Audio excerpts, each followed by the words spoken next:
everything else I wanted. That's why I started that business, because I wanted stuff and I knew I couldn't ask my mother for it because she had bills and other stuff to do.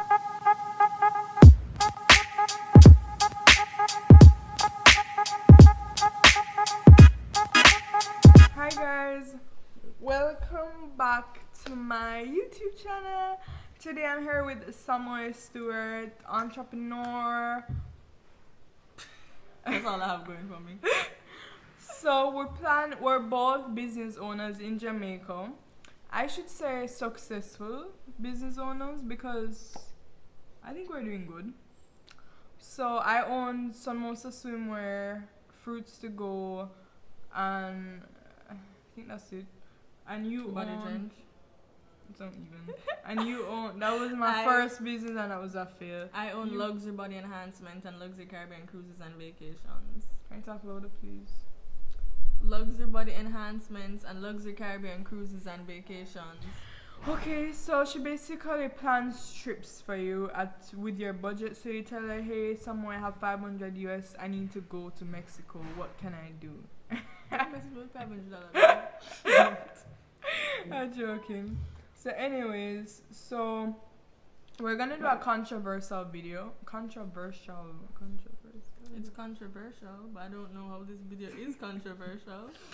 Alright, we're gonna do like tips on how to start a business with limited capital, because both of us were in that boat.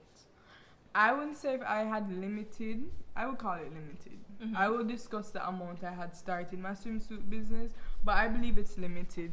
I think person start up business with much more money than that. Yeah, I started my business with like $0 because I did the whole pre-order thing. Oh, that makes sense. Yeah. I started we'll go into it.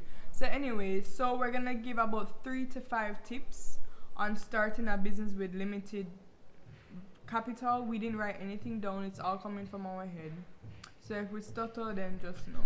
My first thing, starting a business with limited capital. This is just me per se with what I have and what I guess I have asset wise now. I would never I would never have an investor for my company. A lot of persons have reached out to me. A bit after I started my business, I want to invest and blah blah blah, part owner, blah blah blah. All of that, I say no. It's a one-woman show, it's my business. I don't want no investor, I don't want nothing. And yes, an investor could possibly get me more profit, but at the end of the day, I want it just to be me, myself, and I controlling everything, getting the money, taking the money out. I just want it to be me. I don't want to include anyone else in it. There's silent investors, people who give you money and then want like probably 10% of their return. But look out for the ones who want to offer you 10% of your own company. Look out for those ones. Yeah, someone messaged me about Fruits to Go, and they did a whole business proposal, and they were giving me 10% of the sales. Like it wasn't her business.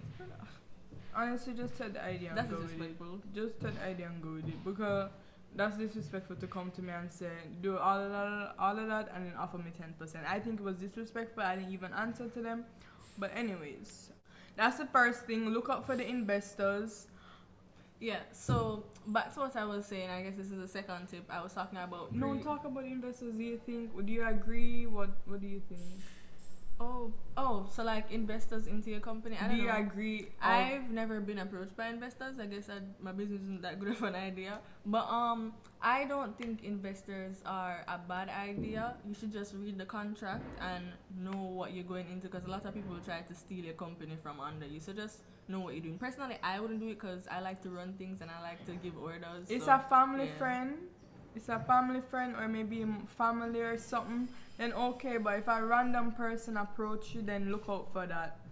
I started my business with my mother giving me the money because I was only 17 years old. She gave me some of the money and I put money into it after a while because I saved up my lunch money, but stupidly I bought gadgets and expensive crap like Apple Watch and blah blah instead of putting it back in my business. Looking back, very dumb, but I was 17, 18 years old. I didn't know any better. So that's the first thing. You learn. Look out for the investors that want to be a part of your business, because you see when you grow after a couple of months, them going to be different with you. Them going to be helpful at the start, but every investor is different. I'm just saying look out for them. Second tip. I started. Okay, so the second tip is what I was saying in the beginning about pre-order. So that's how I started my business. I have a whole video on it on my channel, so you can go check it out.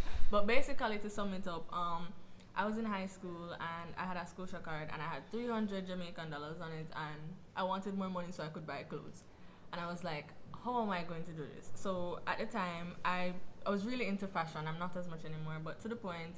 Basically, I was like, I started an Instagram store and I posted some clothes. I had none of them in stock and I was just posting it, and I was like, you'll get it in like 2 weeks, because then I was shopping from China too, and I was like, it'll probably take 4 weeks, but I told them to. And then when I got that very first sale, because what I would make them do is pay 50%, and then when they get it, they pay the other 50%. So the very first sale I got, I used it to flip that money and stocked an item I didn't actually have, and then that's how I started my business. And then I got to add into the 300 in my account, and I did spend some on clothes, and then the clothes that like could fit me, I sold them back. And on the store, yeah. But yeah, when you're really, let me just tell you, see, when you're young and you're starting a business, especially like when you're not used to things, or you want Apple Watch, and design new or phone, whatever, or anything, clothes, you're going to waste your money. It's going to happen, but it's okay. You live and you learn. But if you're 22 and you still are wasting money in your business, you need a ladies, I'm just going to say, like, if you're over 20, you need a source of income. Like, if you're over 20 and your parents minding you, no problem. I was just about to say, some people have it good, but with me, I'm very fortunate. But in my mind, I just want to be independent. I'm the type, I won't ask my parents for money to do my toes. Mommy and daddy, I'm going out to a dinner, can I get money? No, that's not me. I want a new phone, I'm not going to my parents. I couldn't. I want new shoes, I'm not going to my parents. I want to get... I'm growing, just saying, like, if you don't start at a young age, it's very hard to like start being the older you independent. get. No, just trying to figure out a source of income. I'm not saying you must open an online store, You can easily do a service, charge people to do the eyebrows or the edges.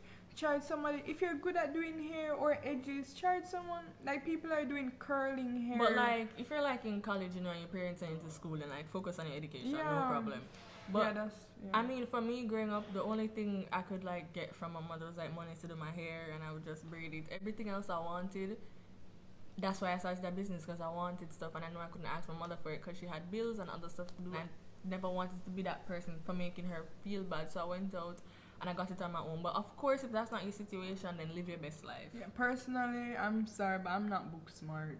When it comes down to school, that's just not me. I passed all my subjects. I passed all my subjects too, but I don't like school. I struggle, and it's sad, but it's true. I'm not the person with all ones, all A's. That's not me. I know how to sell. I have a friend like that though. All ones, all A's. I know how to sell and make money and be happy. But that's the second tip that I don't remember what you said. Pre-order. Yeah, pre-order. Third tip, which is gonna be the last tip because the video is getting long. Cause we baffle. I can't even think of anything. I have to pause and think. Last tip, very important tip. Do your research before you're jumping to buy from somewhere. Let's say you buy from a swimsuit store and want to start a swimsuit business, and when you get the swimsuit from that store, you see where they shop from. Don't jump to buy from that place. You yourself need to do the research on where to buy and where not to buy, because there's a bag of suppliers. Some will rip you off and some will be very good. You need to just do your research and wait till the stores go on sale as well. If you're planning to start an online store of swimsuits, clothes, shoes, whatever, wait till the right opportunity. Don't just start because you need to start. Like, when the timing is right, you'll know. Don't just be eager to start because everybody's starting a business. Yeah, and like, here's a tip for like finding a supplier.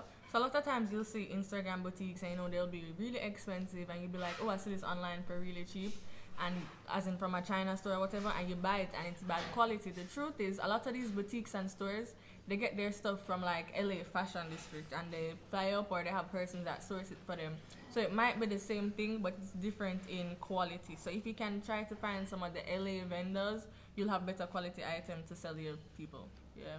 Yeah, do your research, guys. Look into it. Ask questions. Ask persons questions. That's very important to do. Do ask me. Ask me questions. People approach me for questions, and I send them 2-minute voice notes. Yeah, my friends will ask me. Strangers don't ask me. You can ask me Brianna_Bent on IG. If you have any business question, don't ask me for my supplier. Cause if you buy from me, you know where I buy my swimsuits from. I literally discuss where I buy my swimsuits from with the customers. Like if they ask me the price, I'm like $4 because I bought that swimsuit for like 30 US. Like I'm that with my customers. I'm just very straightforward. I don't hide nothing. I'm not like some people buy from the place, take off the tag and put their own tag. But I don't That's bother that. what a lot of stories in LA do. Like Fashion Nova. That's what Fashion Nova do. Yeah, I don't do that. It's really not a secret. But guys, thanks for watching. If you'd like another video from Siamoy Stewart and I, Siamoy on IG, comment below what you'd like to see. Don't forget to like and subscribe to my YouTube channel. Bye guys.